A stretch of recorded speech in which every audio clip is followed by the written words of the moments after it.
اگر اللہ کی مدد شامل ہوئی اور والقوی فیکم ضعیف عندی حتی آخذ الحق منہ انشاءاللہ، جیڑا تہاڈے نزدیک طاقتور ہے نا وہ صدیق کے نزدیک کمزور ہے، یہاں تک کہ میں اس سے حق چھین کر رہوں گا۔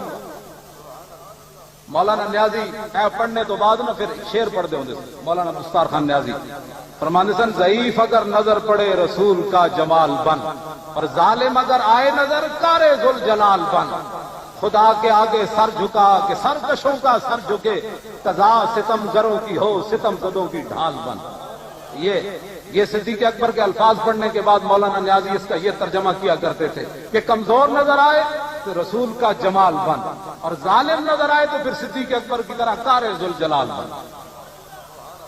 اور آگے آپ نے کیا فرمایا، لا یدع قوم الجہاد فی سبیل اللہ الا خذلهم اللہ بالذل، فرمایا جو قوم جہاد فی سبیل اللہ چھوڑ دے گی اللہ اس کو ذلیل کر دے گا۔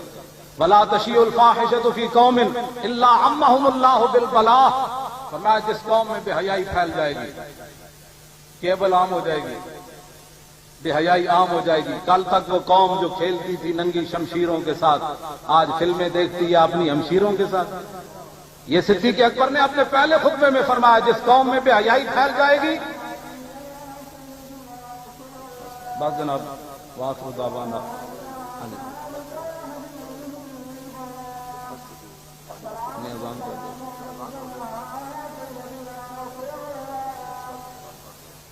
بے حیائی پھیل جائے گی، فلا تشیع الفاحشۃ فی قوم الا عمهم اللہ بالبلاء۔ صدیق اکبر فرماتے ہیں جس قوم میں بے حیائی پھیل جائے گی اللہ تعالیٰ اس قوم پر مصیبتیں اور بلائیں نازل کر دے گا۔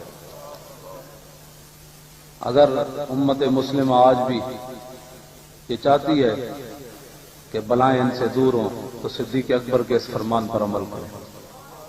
میں ملک شام گیا تو وہاں خالد بن ولید کا مزار ہے حمص میں، تو وہاں علامہ نبہان ایک گزرے ہیں، ان کے مرید تھے شیخ محمود الحوت۔ وہ کہنے لگے 1971 کی جب جنگ ہوئی اسرائیل کی عربوں کی اور عربوں کو شکست ہوئی تو میرے پیر علامہ نبہان خالد بن ولید کی قبر پر گئے، انہوں نے مجھے خود سنایا۔ یہ صدیق اکبر نے جو فرمایا نا اس کی میں تشریح کرنے لگا ہوں۔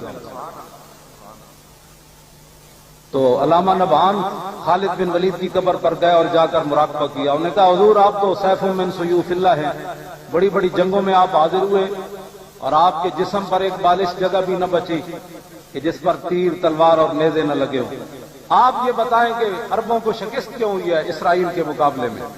تو علامہ نبہان کہنے لگے کہ مجھے خالد بن ولید نے فرمایا مسلمانوں میں بے حیائی ہے اس لیے ان کو فتح نہیں ہو رہی۔ یہ صدیق اکبر نے ایسے نہیں بات فرما دی، ہاں فرمایا خالد بن ولید نے مجھے کہا کہ امت مسلمہ کو جا کو خالد بن ولید کا پیغام سناؤ کہ اگر یہ فتح چاہتے ہیں تو بے حیائی اپنے اندر سے ختم کرو۔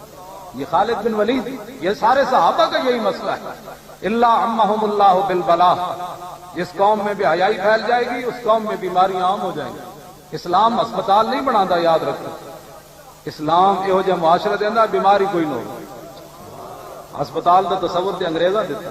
ہاں جی صحابہ تو بیماری کوئی نہیں، حکیم صاحب مدینے پاک گئے، ہاں تو صاحب حکیم صاحب نے کہا جی میری تو دکانداری بند ہو گئی، تھوڑے صحابہ بیمار کیوں نہیں ہوندے؟